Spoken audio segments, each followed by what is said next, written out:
Most of the physics we've explored so far have looked at objects that move in straight lines, okay, that move in a pretty linear path. Even if it ends up going, changing direction or goes diagonal, it's mostly just going in a straight line, not a curved path. Okay, in this lab, we're going to look at just that, when things go in a curved path and, in fact, go in a total circle, in circular motion. Okay?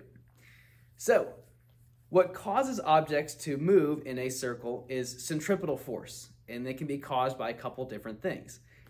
In the case of this tennis ball here,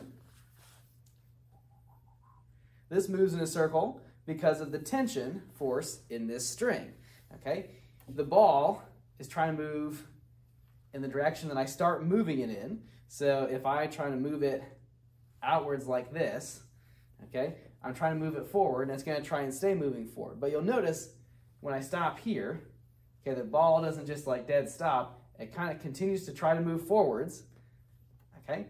But the string is pulling up towards my hand.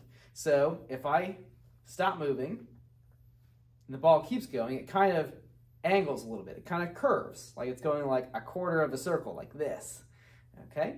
So when you have that continued all the way through the path of the motion, okay, that's where you get circular motion, like this, okay? And the idea is the same, whether it's just for this little bit of the path or for it's for the whole thing. The whole time, what's causing this is the centripetal force that's pulling inwards towards the center of the circle that we're tracing out here. So when the ball is up at the top of its path, we have a tension force pulling down towards my hand. When it's down here, we have a tension force pulling upwards towards my hand. When it's left, it's pointing back to the here. So, or I guess it's to the camera.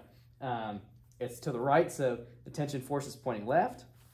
And when it's like this and it's off to the right, tension, well, wait. Okay, so to the camera. This is, okay, so this is to the right, it's pointing left. This is to the left, pointing right.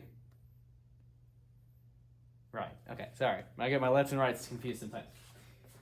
Okay, centripetal force is just that force that points towards the center of the circular motion that we're having here. And that's what kind of causes that motion. Otherwise, it would continue to move in a straight line. And you can even see that if you allow the circular motion to stop. If you take away that centripetal force, your object returns to moving in a straight line instead of going in that circular path. So what causes that circular path could be tension force, like in the case of this string. It could be normal force, like a surface pushing back against something and keeping it from moving in a straight line. It could be friction, so say like a car turning a corner or something like that. Maybe a liquid rubbing against itself and causing a drag to pull it along, or air to do the same thing. It could be gravitational energy. It could be gravitational force. So you have something like a satellite moving around a planet, or it could be a planet around the sun, where you have a roughly circular orbit with the gravitational force pulling inwards and all kinds of stuff. Okay, so no matter what kind of force is doing the pulling, a centripetal force is just the force that pulls towards the center of the circle that the object is traveling in. Okay, and a centripetal force is not any new type of force. It's just one of the forces we've already talked about that happens to pull that object in a circle. Okay, that force points inwards, and therefore the object is accelerating inwards. It might feel like it's going outwards because the motion is trying to continue going in a straight line in some direction that we're not allowing it to. If the ball is trying to move this way and I'm pulling down with the string, it's going to cause it to move like this. And then if it's here and it's trying to move more this way and I have it pulling here, it's going to pull it down like this, and that's going to happen all the way through. Okay, this is station 1, where we've got whirling wine glasses. So I've got a wine glass here and a little metal marble. Okay. To show centripetal force in action, all we have to do is move the cup, the wine glass, in a circle, ever so slightly, to get the marble rolling. And if you get it moving fast enough, you can actually get it to climb the sides of the glass. So let me see if I can get it going really fast. I'll do it the other way. Like that. All the way up there.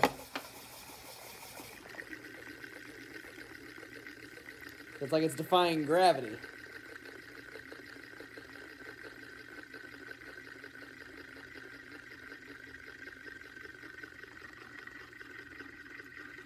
Now this might seem like the marble is feeling a force that's pushing it outwards, and that's why it's hugging against the wall, but really it's about where the motion of the marble is continuing or trying to continue to go. And you can see this best if you allow the marble to slip out from underneath the cup. It travels in a straight line. Even though it was moving in a circular path, when I remove the cup, it doesn't continue to move in a circular path. It starts to move in a straight line. Because it's always trying to move in a straight line, it's just that the cup is in the way and keeping it from going that direction. Sometimes, if you get it going fast enough, you can actually lift the glass up. I think it's probably easier with this one. So let me try it with this one again. You have to continue going. Ah!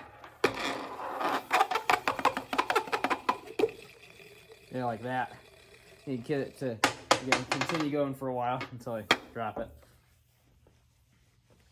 Okay, so it continues in circular motion as long as you've got the wall of the glass to keep it there from going in its true path, which is kind of in a straight line away from that circle. This is station 2. Okay, so we have a hot plate here, but we're not going to use it for the heating function. We're going to be using it for its magnetic stirring function. So this is a magnetic stir bar. It's just a little piece of iron or steel or something encapsulated in plastic, so we can set it on here. And there's a magnet inside this hot plate that we can get to turn using the stir function here on this knob right here. So I'm going to crank this up a little bit. Turn that on. You notice the bar starts to spin as the magnets inside the plate start spinning. You can then go and put this in a container like a glass beaker or a jar or something like what I've got here. So it can stir the liquid on the inside without having you to physically do it from the outside. So I'm going to take this guy off. Turn off the stir function. So these jars, already have a stir bar down on the bottom. Okay, so if I set this on top of here, I start the stir, my bar is going to start turning. Can actually get this to spin the water on the inside. Start to see a vortex forming here. Okay, now the water itself is not magnetic, of course, but the stir bar is spinning and kind of dragging the water around with it. So figuring out the kind of force that's doing this is actually a little bit tricky, but think about those water molecules, those little particles of water rubbing against each other and kind of dragging themselves around and around and around as they get whacked by that stir bar. So even though the stirring is happening down here, we start seeing a lot of the motion of that water up here at the top, where we don't have direct contact with the water. So it must be something about how the water is kind of dragging and pulling them around. You think about the force that's involved there. It's a little bit easier to see with this jar that has some glitter powder in it. Okay, so once I get this going, we gotta get the stir bar in the center there. Crank that up a little bit.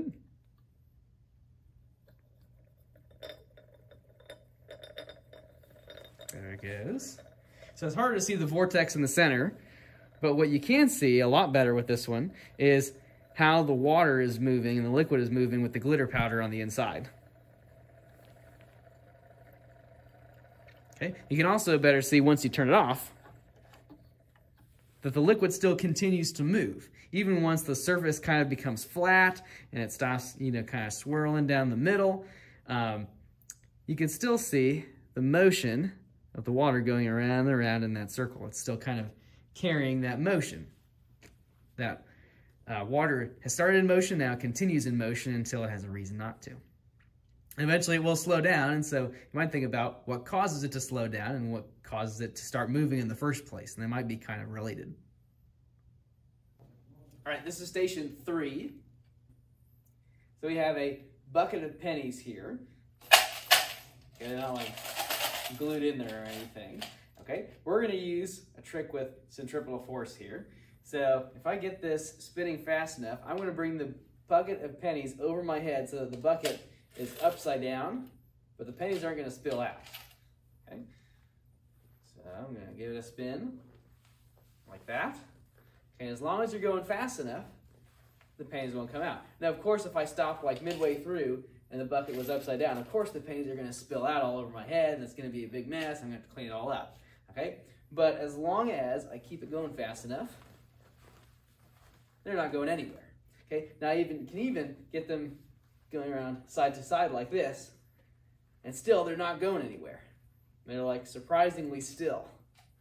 Okay? So you might think about what's causing that, what forces are involved there. I can even hook this to a bungee cord and show that the same thing can happen even if I don't have direct contact with the bucket.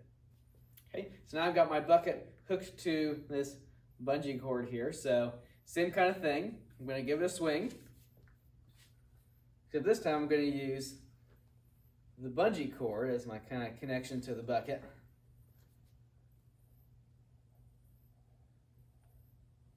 And still they're going nowhere. Let's see if I can do it over my head. Yeah.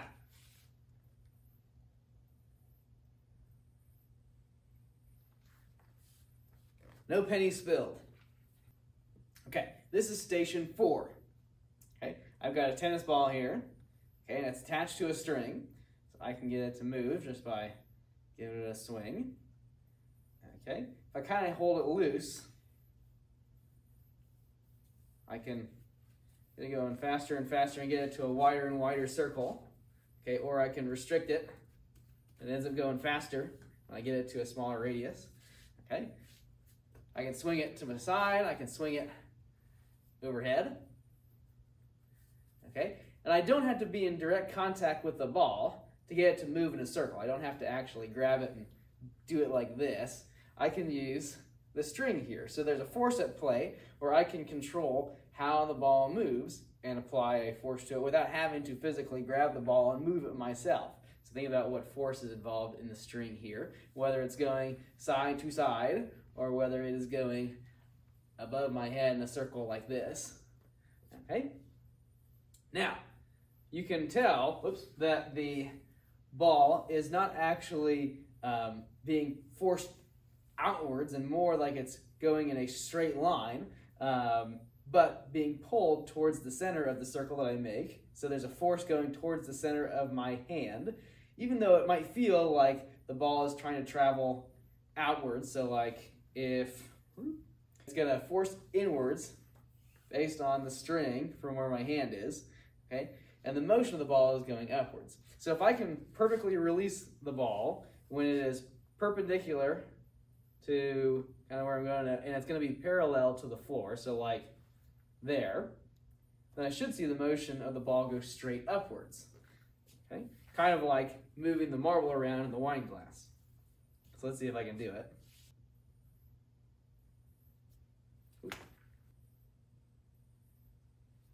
Oop.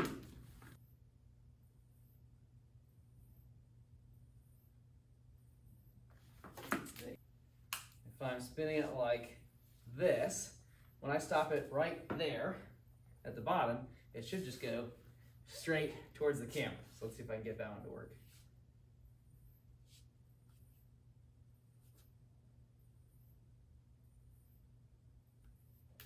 Like that.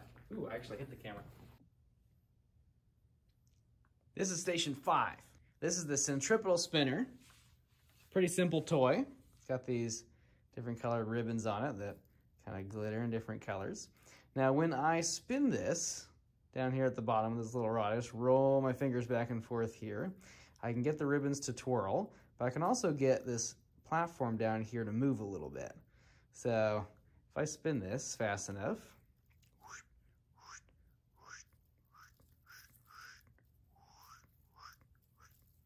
that's me making the sounds. It's not this. It's just making swish noises. Okay, I can get the little disc, the platform down here at the bottom, to kind of hop upwards. Okay, and the shape of the ribbons also changes a little bit in the motion as it twirls. Okay, so think about what's involved there to get that to happen, what the ribbons are doing to cause that change in the shape and how that's moving. Okay, and what kind of force would be involved with these ribbons moving the platform. This is station 6. So this is a neat little contraption called the spill knot. It's basically just a little platform with a curved handle. And I don't even have to hold it from the plastic handle part. I can hold it by this loop here. Okay, so this loop can move pretty freely on this plastic arm, this curved part here. So if it sways back and forth, okay, I can have some pretty good control over it. Okay, now it doesn't always have to keep straight up and down. Okay, it can move a little bit side to side, but you'll notice that the water doesn't really spill out. Okay, if I were to go and tilt the cup like this, you can see the water is precariously moving towards the edge of the cup. It might spill out. Okay, but if I just have it moving back and forth, the water level pretty much stays still. Okay, like if you were to pause the video right there, then you'd see that the water is basically like this, not like slanted like this, which is kind of interesting. It's kind of similar to the bucket of pennies situation here. I can take advantage of this and make a full circle with this, okay, without a drop of water spilling out. Okay, you just got to do it fast enough so that the water doesn't, have a chance to spill out. You got to give it enough momentum for it to carry through. Okay, so I can do this all the way around like this. Okay, again, I can do it side to side. I can do it behind the back. Okay, I might actually even be able to do it around my head horizontally like this. Let's see if I can do it. Ha-ha! Now, just to kind of show, I'm not tricky, it's not glued or anything like that. It's just physics. Set that back on there. Okay. This can even be helpful if you're walking around with your drink to make sure that you're not spilling stuff. So aside from being a cool physics trick, it can be nice if you're walking down the hallway with a cup or an open can of soda and you don't want it to be spilling everywhere. You just set it on your spill knot, walk around with it, sway it back and forth if you want. You can give it a little twirl, and all the liquid stays in place.